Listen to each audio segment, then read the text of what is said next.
everybody. I'm back, Shelly Lay here. And Emily Law. Yay, and together we're Lunar Waves. That's the name of our little company when we do stuff together.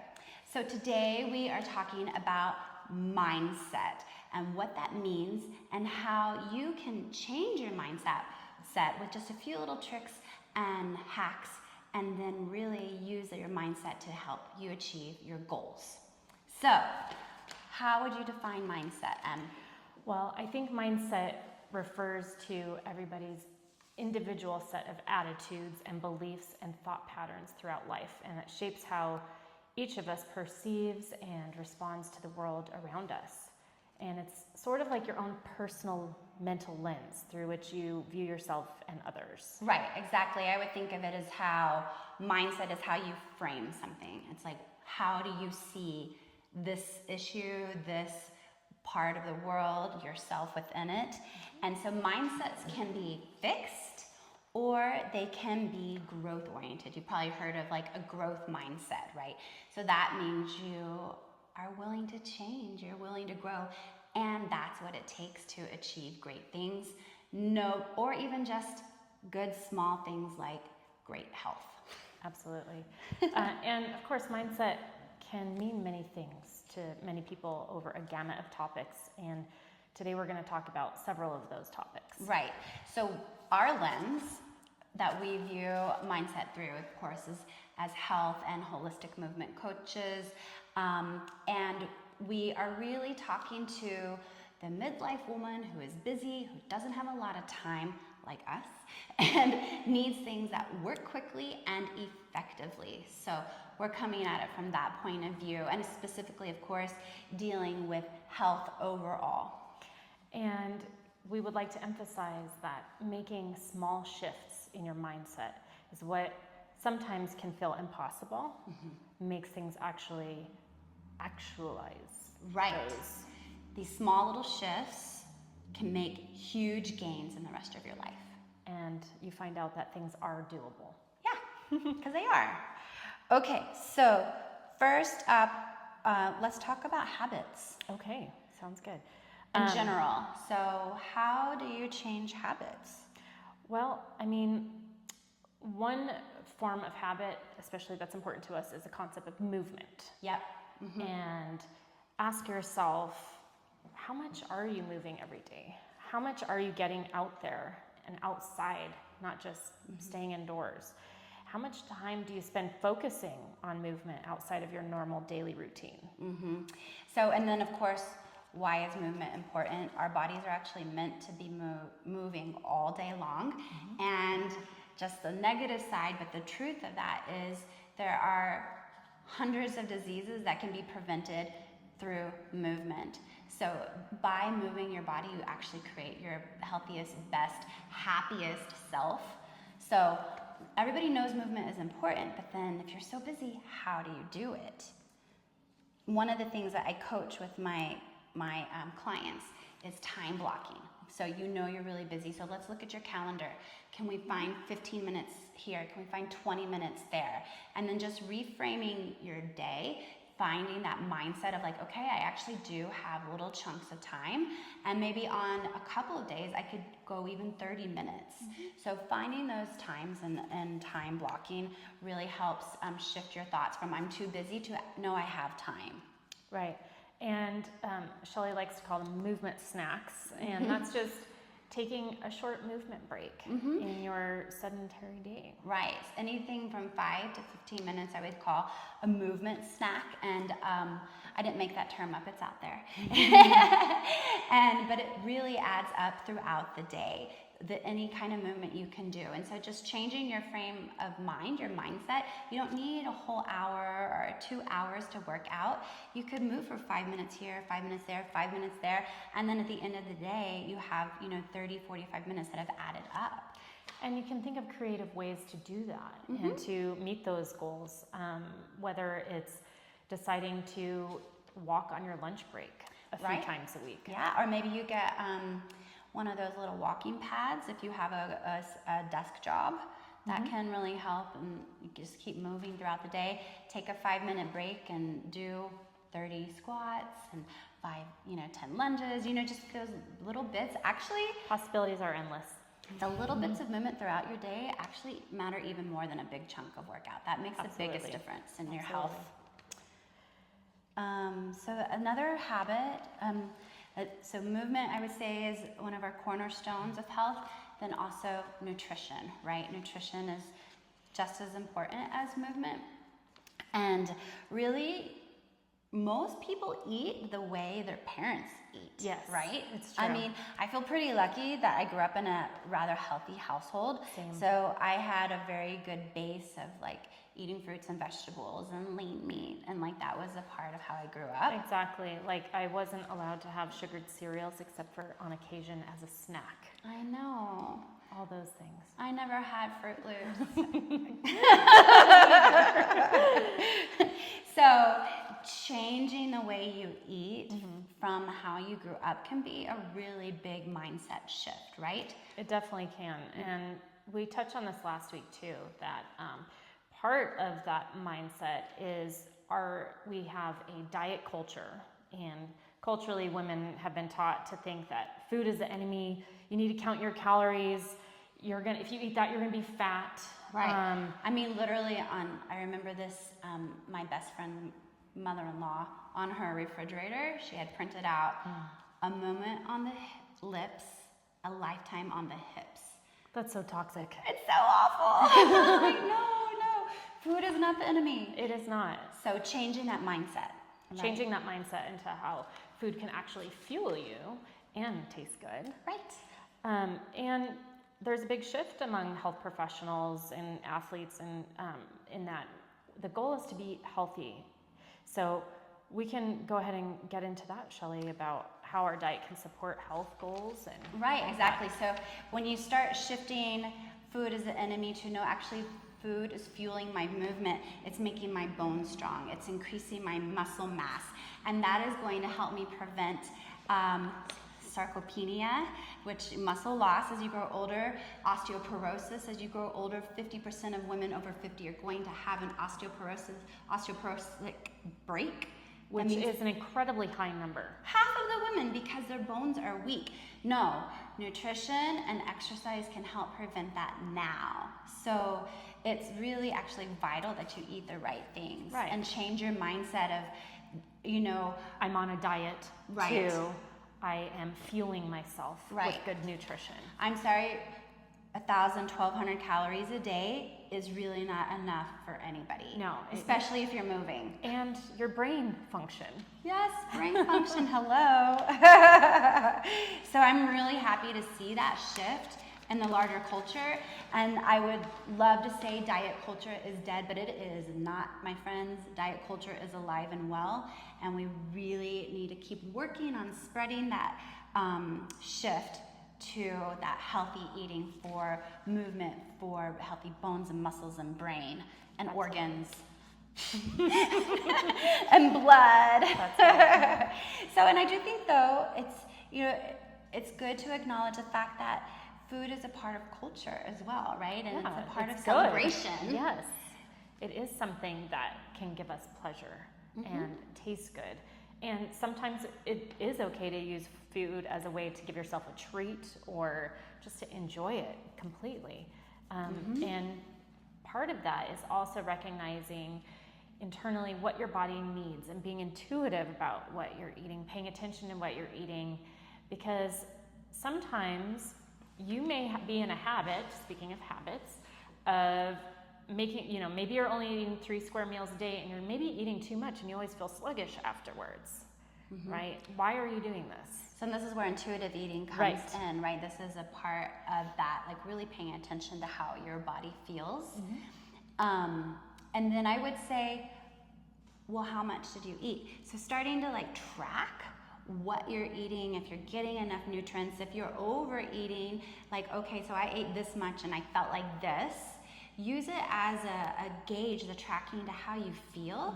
And then I think it's actually, and from that mindset, intuitive eating actually can make sense, because then you start to line up what you're eating with how you feel, and you know what that is. Yeah, so you're not tracking, your calorie counter in the old diet culture way. You're Right. tracking it in terms of how you feel Right. and what works best for you. And are you What's getting optimal. stronger? Are you gaining more muscles? Are you clearing up that brain fog? Absolutely. And sometimes we can use food to deal with stress as well. Yeah. And I think don't deny that. Like, I'm sorry, sometimes I need some ice cream Or a cupcake. because Absolutely. I'm stressed, and it is a dopamine Because hit. It it helps is you feel a little bit pleasurable. better, right? Chocolate. I mean, and there's good things in all these treats, right? That you don't want to eat all the time, but making sure food isn't the only way you deal with stress or the only way you celebrate, right? Having that mindset of this is one tool in my toolkit of dealing with hard times. And speaking of stress, Yes. that's the next area that we wanted to talk about. Yes, so important. How to reduce stress. And of course, there are many different ways and things you can do to reduce stress. But again, ask yourself, what are the things that cause stress? It is Right. different for everybody. It really is. And that's a personality thing. And going back to your personal mindset and the lens through which you view the world, what stresses you out? Think about those things. Are these things in your control, or are they out of your control? And realizing that managing your stress is actually really important. It's extremely important. So, okay, yes, you feel better when you're not as stressed, right? But that translates not just your mind, which is valid and important all by itself, but your actual blood pressure, right? We've heard a lot about cortisol. We're going to go into that at another point. But really managing that cortisol levels, that it doesn't reach too high, because it's a complex thing, but it's a dance that plays into your body that actually causes your body to increase the production of insulin and then hold on to fat more and create an inflamed body. So stress reduction isn't just about feeling better emotionally, it's really directly related to your physical health as well. Yes, absolutely. And we all hear about all the time how meditation is important. Right. And I personally have always had a difficult time quieting my mind and getting into a full meditation, but I still practice it. I still practice the best that I can, or listen to guided meditations. Right. That really helps me. Right. Or having a frequency, binaural beats Ooh, while I'm meditating. Something to focus your mind on, to get that outside chatter out and to get the good breath work in. Right. Speaking of breath. Yeah. Well, and I think it's a myth that you're just not ever gonna you're just gonna sit there and not think. That's actually not how it works, right? So meditation is, you still have thoughts, but you're directing them, and you're just slowing down, and you're being with the thoughts. And there's actually a lot of different types of meditation. So Absolutely. Emily, was talking about like focusing on one thing. That is a way to meditate. And another focus type of meditation is through your breath. Right. So there's a lot of different, like pranayama, which is the yogic arm of breathing. Yoga has 8 limbs, and that's just one of them.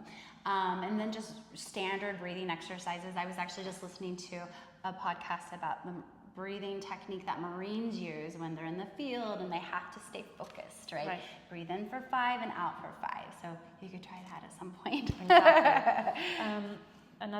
Other ways of reducing stress go along with the movement component, which is going outside. Get outside, walk around, even your block, right? Exactly. Yeah, and I mean, we're really lucky here in Albuquerque. We have a lot of nature. We can walk in the foothills or the bosque. Em lives by the foothills, I live by the bosque.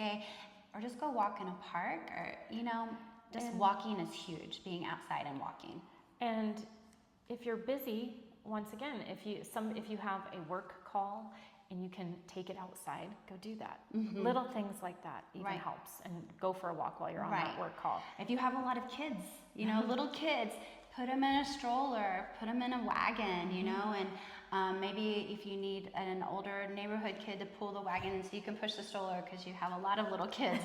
Like, just go out and walk. It's good for everybody. Go walk to that park and let them play, and you can play too, and that's some exercise and stress relief as well. Segueing also into actual exercise, and exercise that you are choosing to partake in and do. huge stress relief. I don't know how many people say, like, I would be insane if I did not work out. It's a huge boost to your mental state. Journaling is a big one for reducing stress.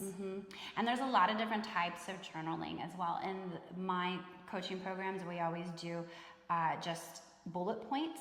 So we're not going deep into the why. Right. It's just listing it out. But it's really cool to see how, like, over time, people's goals of what they want and what they're grateful for change, and like what they want to have come in are actually things that now they're grateful for. Right, exactly.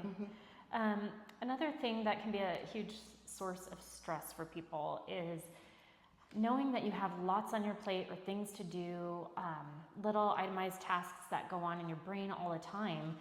And if you don't write it down in a calendar or some sort of planner, sometimes what can happen is you wake up in the middle of the night and you start thinking, I need to do this, that, and when's that going to happen? And it can give you extra stress. Whereas having a plan about how to take care of those tasks in an organized way can actually just totally change that and relieve that stress. So we brought our calendars. We walk the walk here, man. Yeah. So the night before, I almost always write out what I want to do the next day, because it lets me relax to know, like, instead of like, I have to do this and this and this and this and this, it puts it all in one spot. I'm like, okay, I see what I have to do and I know I can do it.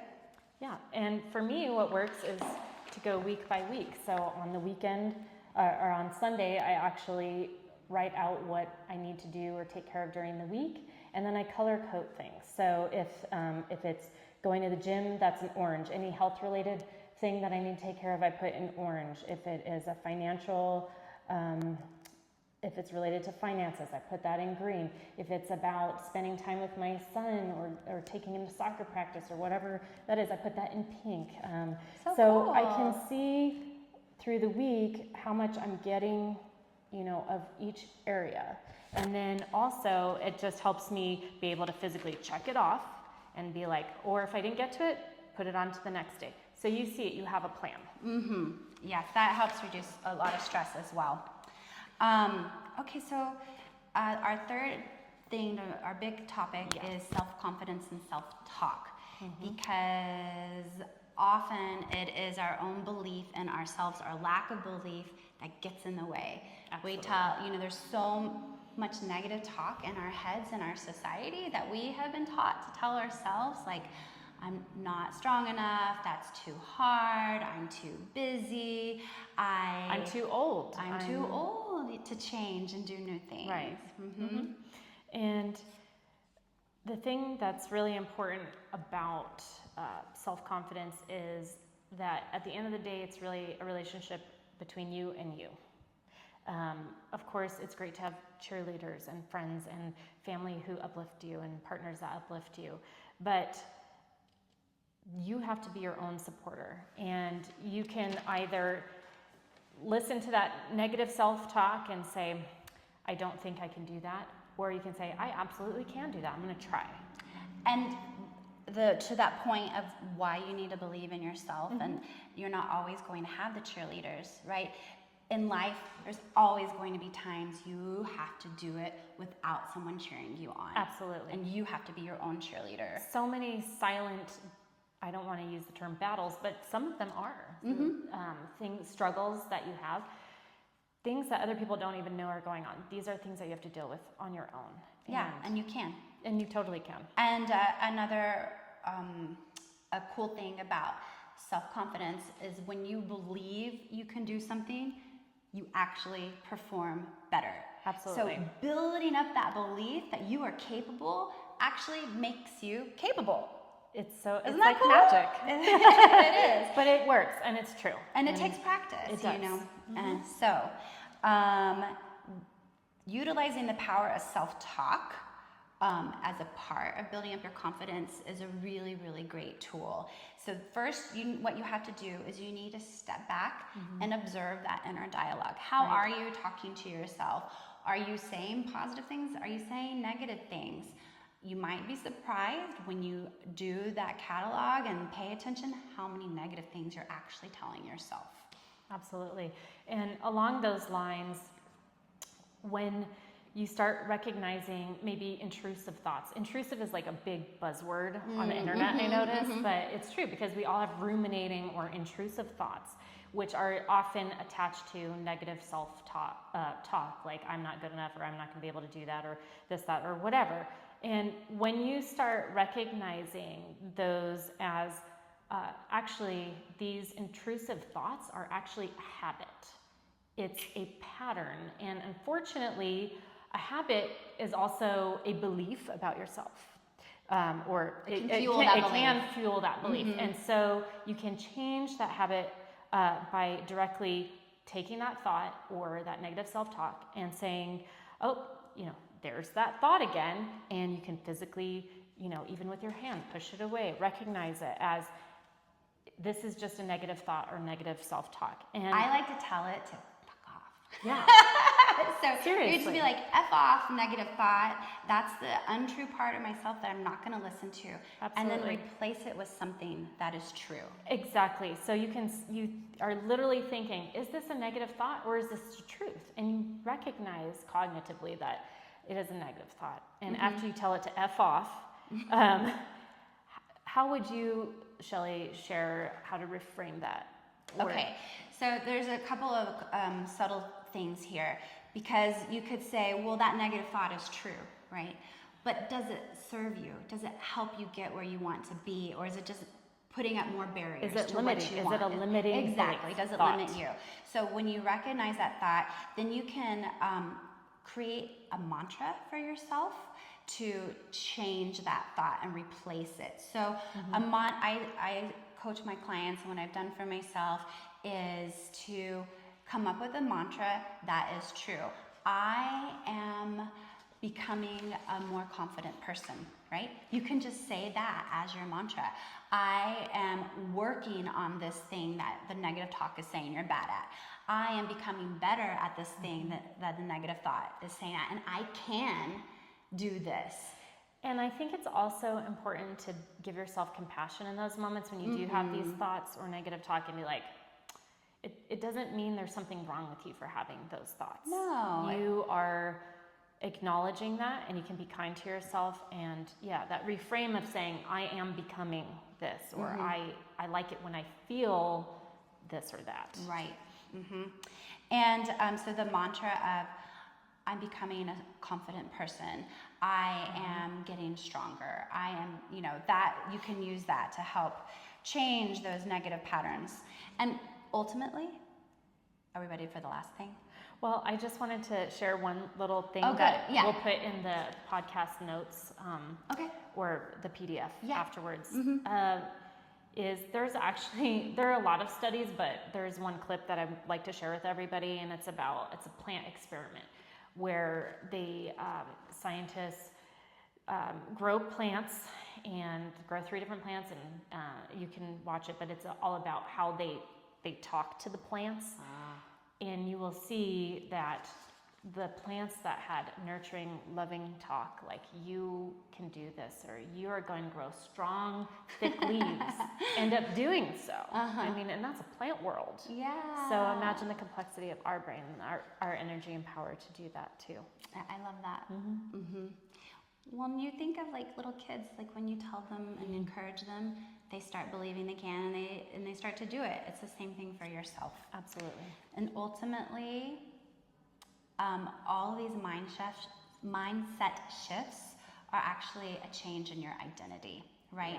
If you can start to think of yourself, you want to exercise, so make a plan and then start telling yourself, I'm becoming someone that exercises. Yeah, I'm an exercise person. I'm an exercise person.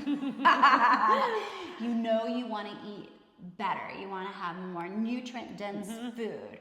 So you start saying, you make the plan to eat more fruits and vegetables, lean proteins, complex carbs, and then you start to tell yourself, I am beginning to eat healthier. Yeah, I enjoy the process of eating healthy. Yeah. I like the way it feels when I put good food into my body. I like the way it feels when I go for a walk. That becomes part of you. That's that identity. Exactly. and becoming a confident woman. That is who I actually am, is a confident woman, and I am working on getting rid of all the blocks in the way of being a strong, confident, healthy woman. You tell yourself this, and it helps. Absolutely. Yeah, I mean, and I'll be really honest, like as a new entrepreneur, I've had to do a lot of work on self-talk and self-identity because I'm putting myself out there all the time, and like all the thoughts of like, oh, those people are judging me and just this and that, and I just, I know what I know, and I know that I'm growing, and I know I have a lot that can help other people, and so I work through those negative thoughts so that I can actually be of use and service and utilize my knowledge to help others instead of letting that negative stuff get in the way and just not doing anything. Right. Again, mindset change. Yeah. Absolutely. Well, I think that's pretty much it. Yeah, for we'll put today's... together a nifty little PDF with all our sources and some hot tips you can take away. Yeah. And I hope that you got something just out of watching this today. Drop a comment below if you want to tell us something that really resonated with you, or something you might want us to talk about in another podcast. Yeah, we would love to hear from you. So thanks so much, everyone. And we'll be back. We'll be back. We'll be back.